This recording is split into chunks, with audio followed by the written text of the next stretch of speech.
Ազգային ժողովում քննարկվում է մարդու իրավունքների պաշտպանության և հանրային հարցերի մշտական հանձնաժողովի նախագահի պաշտոնում Հայաստան խմբակցության առաջադրած Լիլիթ Գալստյանի թեկնածությունը։ Գալստյանն իր ելույթում կոշտ քննադատել է իշխանություններին, խոսելով քաղաքական հետապնդումների, քաղբանտարկյալների, դատական համակարգի անկախության և ոստիկանության գործողությունների մասին։ Նա հայտարարել է, որ Հայաստանում ստեղծված իրավիճակը ոչ մի աղերս չունի ոչ իրավական, ոչ ժողովրդավարական պետության հետ։ Դատական համակարգի էության համապարփակ պատկերը Բագրատ Սրբազանի և 17 անմեղների գործն է։ Քաղաքական հակառակորդներին լռեցնելու, հրեշայնացնելու բացահայտ դիտավորություն, մոնտաժված, հանրությանը մոլորեցնող մեղադրական հիմքեր և ողջ ընթացքում քաղաքական իշխանության ներկայացուցիչների կողմից անմեղության կանխավարկածի ոտնահարում։ 2012-ին ընդունված ԵԽԽՎ 1900 համարի բանաձևը քաղբանտարկյալ հասկացության սահմանման համար առանձնացնում է հետևյալ չափորոշիչները։ Երբ ազատազրկումը, սա մոտավորապես մեջբերում է, երբ ազատազրկումը զուգորդվում է քաղաքական շարժառիթով, խղճի, խոսքի, կրոնի և հավաքների ազատության սահմանափակմամբ, օրենքների ընտրովի կիրառմամբ կամ ակնհայտորեն անարդար դատավարությամբ, դա այլևս քրեական արդարադատություն չէ, այլ քաղաքական հետապնդման և քաղաքական բանտարկության խնդիր։ Ուժեղ Հայաստան խմբակցության պատգամավոր Լենա Մաթևոսյանը, որի ծննդյան օրը համընկնում է խմբակցության առաջնորդ Սամվել Կարապետյանի ծննդյան օրվա հետ, նիստի ընթացքում շնորհավորել է Կարապետյանին նրան անվանելով մեծ հայորդի։ Մինչ այդ ԱԺ նախագահ Ռուբեն Ռուբինյանը պատգամավորներին կոչ է արել շնորհավորել Լենա Մաթևոսյանին ծննդյան օրվա առթիվ։ Մաթևոսյանի խոսքից հետո դահլիճում ծափահարություններ են հնչել, որոնց միացել են ընդդիմադիր պատգամավորները։ Չէ, չկա վարման կարգ, ծննդյան օրներ թույլ տվեցի։ Իսկ թե ինչ են որոշել նվիրել թիմակիցները Կարապետյանին, թողնում են գաղտնի։ Ես կարծում եմ, որ պարոն Կարապետյանը ինքն է որոշում, թե ովքեր պետք է մասնակցեն իր ծննդյան տոնին։ Կարծում եմ, որ դա ընդհանրապես ծննդյան տոնը դա ընտանեկան իրադարձություն է եւ որպես կանոն այդպես բան չկա։ Ես մանավանդ որ պարոն Կարապետյանի կարգավիճակը նաեւ հիմա տնային կալանքի ռեժիմ է, ես կարծում եմ ինքը պետք է որոշի, եթե հրավեր ունենանք, մեծ սիրով կմասնակցենք, բնականաբար։ Անկախ ֆիզիկապես մասնակցելուց ես այսօր եմ գրառում արել եւ մեծ ողջավորությամբ շնորհավորել եմ պարոն Կարապետյանին, որպես մեծ հայի, մեծ գործչի, մեր ժողովրդի սերը, վստահությունը, հարգանքը վայելող գործչի եւ անկախ դրանից դա իրեն մենք այդ օրը ֆիզիկապես ասելու հնարավորություն կունենանք թե չէ, միևնույնն է մենք դա կարող ենք ասենք նաև իր այլ օրերին ոչ միայն ծննդյան օրվա առիթով։ Անկեղծ ասած անակնկալ հարց եք տալիս, երևի թե քանի որ ընդհանուր մեր գործունեությանը չի վերաբերում, եկեք ձեռնպահ մնամ հարցին պատասխանելուց, բայց հիշեցման կարգով տեսակցությունների սահմանափակում որպես այդպեսին առկա չէ։ Հետևաբար եթե մասնակցելուց լինեի, տենց խնդիր չի գործում։ Չնայած նրան այն ժամանակ որպես պաշտպան այսպես թե այնպես խնդիր չկար, բայց այս դեպքում նման սահմանափակում չկա։ Շնորհակալ։ Հրավիր է որ մասնակցի։ Շնորհակալ եմ։ Առայժմ որոշում չունենք, ճիշտ ասած չգիտեմ, տեխնիկական խնդիր է, ոնց կորոշի խմբակցությունը, տես կանենք։ Իսկ թիմով տենց Բնականաբար հաշվի առնելով, որ պարոն Կարապետյանը տնային կալանքի տակ է, որոշակի խնդիրներ կան տեխնիկական բնույթի, պետք է համաձայնեցնենք հավանաբար։ Մեծ սիրով կգնայինք։ արգելք չկա։ Բնականաբար իր այդ մինչև չհամաձայնեցնենք չենք կարող, տենց ուղղակի վեր կենալ գնալ, բայց մեծ սիրով բնականաբար իհարկե մեր առաջ։ Ինչ եք նվեր տանել որ գնաք։ Դա մի քիչ անձնական բնույթի հարց է, չեմ կարող պատասխանել ցավոք։ Ազգային ժողովում հերթական լարված իրավիճակն է ստեղծվել Հայաստան խմբակցության պատգամավոր Լիլիթ Գալստյանի եւ ՔՊԱ փոխնախագահ Վահագն Ալեքսանյանի միջեւ։ Ալեքսանյանը Գալստյանին հարցրել է, արդյոք նա Բեն Լադենին արդար կկոչեր, եթե վերջինս Հայաստանում դատապարտված լիներ, ինչին ի պատասխան Գալստյանը հարցը համարել է անթույլատրելի, հատկապես Բագրատ arczepiskopos Գալստանյանի հետ Բեն Լադենի համեմատությունը։ Ի պատասխան Ալեքսանյանը հայտարարել է, որ մեծ տարբերություն չի տեսնում նրանց միջեւ եւ նշել, որ իր կրոնական ազատություններն էլ են վիրավորվում, երբ հայ առաքելական եկեղեցու սպասավորն իրեն ջիհադիստի պես է պահում։ Ալեքսանյանի այս հայտարարությունից հետո ընդդիմադիր պատգամավորները տեղից սկսել են արձագանքել, իսկ Գալստյանը հրաժարվել է պատասխանել, հայտարարելով, որ ՔՊԱ-ի դատողությունները կոռեկտ չի համարում։ Տիկին Գալստյան, քանի որ արդեն քանի օր է ձեր խմբակցությունը պարբերաբար խոսում է ձեր գործընկեր Արթուր Սարգսյանից, էլի այսօր դուք էլ խոսեցիք, ստիպված էլի այդ գործի նյութերը աչքի տակով անցկացրեցի։ Էլի հասա այն աստղիկների պահին, որոնք որ պլանավորում էին շախ տալ Երևանի փողոցներում։ Հետո հիշեցի, որ դուք այդ մարդկանց արդար եք անվանում։ Առաջին հարցը Տիկին Գալստյան, ըստ ձեզ արդյոք Ուսամա Բեն Լադենը եւս եթե Հայաստանում դատապարտված լիներ, դուք նրան կանվանեիք արդար, ասենք կանվանեիք արդարի գործը։ Նորից լավ չեմ լսում, գիտեք, վերջին հատված, Ասում եմ, որ այդտեղ ականջակալ կա։ Այդտեղ ականջակալ կա, կարող եք դրանից օգտվել, պարոն Ալեքսանյան, խնդրում եմ մի քիչ բարձր։ Շատ լավ, ասում եմ, քանի որ ձեր գործընկերոջը Արթուր Սարգսյանին, Վազգեն Գալստանյանին եւ մյուսներին արդար եք անվանում, որոնք դատվում են տերորիզմի նախապատրաստության գործով, որ Ուսամա Բեն Լադենը Հայաստանում դատապարտված լիներ, արդար անվանելու էիք, ու քանի որ ստիպված էլի կարդում էի այս նյութերը, Արթուր Սարգսյանի այս հրճվանքն եմ տեսնում այս տեքստերում, այդ աստղիկների մասին խոսելիս, այդ որ այդ զայնագրությունները ասում եք մոնտաժված է, կեղծված է, Տիկին Գալստյան, երբ որ ազգային ժողովի ամբողջ նիստից դուք վստահաբար ձեր ելույթը տեղադրելու եք ձեր սոցիալական էջերում, ամբողջ նիստից կտրում եք ձեր ելույթը ու դնում եք ձեր էջում, դա համարվում է, որ դուք մոնտաժել եք ազգային ժողովի այդ տեսանյութը։ Եվ ուրեմն այդ կարված ցուցմունքներից մեկը դուք պատառիկն եք, մեկ տարբաներ եք, նախադասություն կամ բառեր եք գտնում եւ ուզում եք, որ ես գնահատական տամ, նախ ասեմ, որ այս հանձնաժողովի նախագահի պաշտոնը ոչ դատավորի եւ ոչ էլ մարդու իրավունքների պաշտպանի, ուրեմն դիրքա, փզիչ բան չի, դիրք չի եւ ոչ էլ լիազորություն է։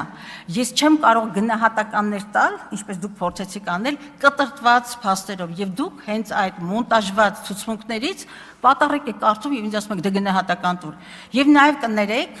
կներեք, ուղղակի ես անթույլատրելի եմ համարում Բագրատ arczepiskopos Սրբազանի կոնտեքստում Ուսամա Բեն Լադենի, ընդ որում ես լավ լսում եմ, բայց չի հասկանում, ես ինչ բառ ասում Ուսամա Բեն Լադեն։ Հիմա հասկացա, որ Ուսամա Բեն Լադեն եք ասում։ Այս երկուսի համեմատությունը ես կարծում եմ բացարձակապես կոռեկտ չի եւ դուք նաեւ վիրավորում եք ինձ որպես հայ առաքելական եկեղեցու հավատավոր, հավատացյալի եւ ես ուղղակի անթույլատրել եմ համարում, ես համարյա թե պատասխանեցի, բայց չեմ ուզում պատասխանել այդ հարցին, որովհետեւ ձեր փաստային հիմքը ոչ թե կաղում էր, այլ ուղղակի իրավական չէր, պատառիկներով եւ ես էլ դատավոր չեմ այս կոնտեքստում, որպեսզի ես ինձ թույլ չեմ տա դատողություն անել եւ ես համեմատության շուրջ արձագանք անել։ Շնորհակալություն, Տիկին Գալստյան, ես առանձնապես մեծ տարբերություն չեմ տեսնում այդ երկու անձանց մեջ ու իմ նաև որպես քրիստոնյա հայ կրոնական զգացմունքները վիրավորվում են նրանով, երբ որ հայ առաքելական եկեղեցու սպասավորը իրան պահում է մոջահեդի պես, քիչ ամնում մի հատ էլ ջիհադիստի ժիլետ հագնի։ Պարոն Մանուկյան, հանդարտվեք, մի տեղից մի խոսեք։ Մի տեղից մի խոսեք, դա հարց տվողը իրավունք ունի հարց տալ, դուք էլ ձեր հերթին հարց կտակ, ելույթ կունենաք։ Պարոն Մանուկյան, դուք ելույթ ունեք գրանցված, էլի ինձ մոտ բերել են, որ դուք այստեղ ելույթ ունեք։ Պարոն Մանուկյան, ելույթի ժամանակ արձագանքեք։ Հարգելի գործընկերներ, ձեզ էլ վերաբերում մի արձագանքեք, որովհետև լռություն, հարգելի գործընկերներ, լռություն։ Հարց տվողը տալիս է իր հարցը, դուք ձեր հերթին, ձեր հարցերով եւ ձեր ելույթերով կարձագանքեք։ Մալիշկայում բնակիչներին անհանգստացնող ուրվականը դեռևս չի հայտնաբերվել։ Ներքին գործերի նախարարության պետ Կամո Ցուցուլյանը հայտարարել է, որ ոստիկանությանը դեպքը հայտնի է եւ բոլոր ստորաբաժանումները ներգրավված են անհայտ անձի հայտնաբերման աշխատանքներում։ Նրա խոսքով անձին հայտնաբերելու դեպքում հանրությանը կտեղեկացնեն։ Իսկ թե ինչու է որոնումը երկարում, ոստիկանության պետը պատասխանել է, որ այդպիսի դեպքեր են լինում։ Հիշեցնենք, Մալիշկայի բնակիչների պնդմամբ գիշերային ժամերին դիմակավորված անձը քարեր է նետում տների ուղղությամբ, վնասում պատուհաններն ու դռները եւ վախեցնում բնակիչներին։ Դեռևս չի հայտնաբերվել, հայտնաբերման դեպքում մենք արագ մեր լրատվական ծառայության մեջով հանրությանը կիրազեկենք։ Բայց ինչու այսքան երկար սովորաբար ավելի բարձ հասարակություն ավելի արագ են բացահայտում այդ անձին Դա գիտեք ինչ կա, դեպքեր են լինում, երկար են դեպքեր են լինում կա։ Հիմա հենց հայտնաբերենք, մենք ձեզ կիրազեկենք։ ՀՀԿ անդամ Արտակ Զաքարյանն անդրադարձել է հայկական ատոմաէլեկտրակայանի շուրջ Բաքվի եւ Անկարայի պահանջներին։ Նրա խոսքով հայկական ԱԵԿ-ը փակելու Բաքվի եւ Անկարայի պահանջները նոր չէ, եթե նախկինում Ադրբեջանը միջազգային հարթակներում առաջարկում էր փակել Մեծամորի ատոմակայանը, ապա այժմ այդ պահանջն ավելի ինքնավստահ ու հրամայական է ներկայացնում։ Զաքարյանը նշել է, որ Ալիևը նույնիսկ առաջարկում է Հայաստանին էլեկտրաէներգիայի պակասը լրացնել Ադրբեջանի միջոցով, ըստ նրա դրանով փորձելով Հայաստանին դնել Բաքվից միակողմանի կախվածության մեջ։ Միջազգային իրավաբան Ռոբերտ Ամստերդամը շնորհավորել է Սամվել Կարապետյանին ծննդյան օրվա առթիվ։ Նա նշել է, որ Կարապետյանի հետ առաջին հանդիպումից իրեն գրավել է նրա ներքին զուսպուժը, ընդգծելով նրա կատարած աշխատանքը, մարդկանց աջակցելու եւ պատասխանատվություն ստանձնելու պարտակամությունը։ Ամստերդամը նաեւ նշել է, որ Կարապետյանի անցածուղին ու տոկունությունը արժանապատվության վկայությունն են, իսկ ճշմարտությունն ու արդարությունը իր մասնագիտական փորձից ելնելով ի վերջո իրենց ճանապարհը հարթում են։ Գրառման վերջում իրավաբանը Կարապետյանին ջերմորեն շնորհավորել է, նրան անվանելով իր բարեկամ եւ նշել, որ նրա կողքին լինելը իր համար պատիվ է։ Երևանի դպրոցներում COP17 համաժողովի օրերին մեկ շաբաթ ուսումնական պարապմունքներ չեն անցկացվի։ ԿԳՄՍ նախարարությունից հայտնում են, որ սեպտեմբերի 15-ից սկսած 5 շաբաթ շարունակ մայրաքաղաքի դպրոցները կաշխատեն 6-օրյա ռեժիմով։ Դրա արդյունքում հոկտեմբերին նախատեսված աշնանային մեկշաբաթյա արձակուրդները կերկարաձգվեն եւ կդառնան երկշաբաթյա։ ՄԱԿ-ի կենսաբազմազանության կոնվենցիայի COP17 համաժողովը Հայաստանում կանցկացվի հոկտեմբերի 19-ից 30-ը։ 2026 թվականի առաջին կիսամյակում աճել է վարելու իրավունքից զրկված կամ վարելու իրավունքը կասեցված անձանց կողմից մեքենա վարելու դեպքերի թիվը։ Ներքին գործերի նախարարության ոստիկանության պետ Կամո Ցուցուլյանի խոսքով 2025 թվականի առաջին կիսամյակում արձանագրվել է 4343 նման դեպք, իսկ 2026-ին 7574 դեպք։ Այսինքն դեպքերի թիվը աճել է 3231-ով կամ 74.4%-ով։ Ութերորդ գումարման արժոպատգամավոր Տիգրան Աբրահամյանն անդրադարձել է Հայաստանում եւ Սփյուռքում տեղի ունեցող գործընթացներին, դրանք որակելով որպես ճնշում հայանպաստ գործիչների ու կազմակերպությունների նկատմամբ։ Նա գրել է, որ իշխանությունները թիրախավորում են այն կառույցներին ու անհատներին, որոնք զբաղվում են համազգային խնդիրներով, հայոց ցեղասպանության ճանաչումից եւ Արցախի հարցից մինչեւ հայ առաքելական եկեղեցու պաշտպանություն։ Աբրահամյանի խոսքով այս ճնշումները տեղի են ունենում ոչ միայն Հայաստանում, այլև Սփյուռքում, միաժամանակ փորձելով գոհացնել Բաքվին եւ Անկարային։